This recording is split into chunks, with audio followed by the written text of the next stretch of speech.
Musibah kebakaran yang menghanguskan 5 unit kios di Jalan Jenderal Sudirman, Gampung Geci Inem, Kecamatan Bandaraya, Kota Banda Aceh, terjadi pada Kamis dini hari, tanggal 6 Oktober 2022, sekitar pukul 1.20 waktu Indonesia Barat.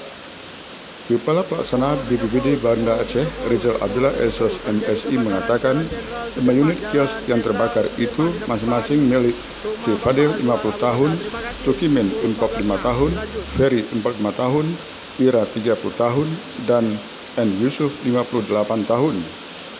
Menurutnya, berdasarkan informasi kejadian itu diterima petugas piket Pusdal Op BPBD Banda Aceh, Muhammad Yusuf AYS, dari salah seorang anggota Polres Banda Aceh melalui komunikasi handphone.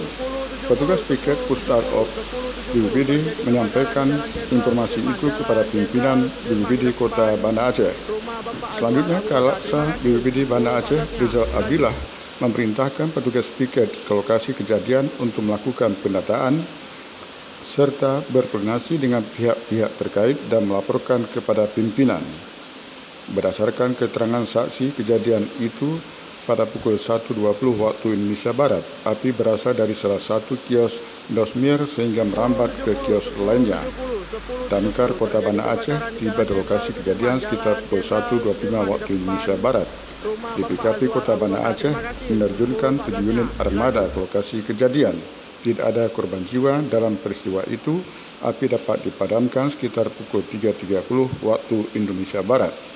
Sementara instansi terlibat BPBD Banda Aceh, Pusdal Op BPBD Aceh Besar, DPKP Banda Aceh, Pusdal Op BPBA, TNI, Babinsa, Koramil, Kodim, Kodam Lanau, Polri, Babin Kamtipmas, Polsek, Polres, Polairut, Pol PP, Rapi, dan ERPA. Terima kasih. 10.14-nya dilanjut.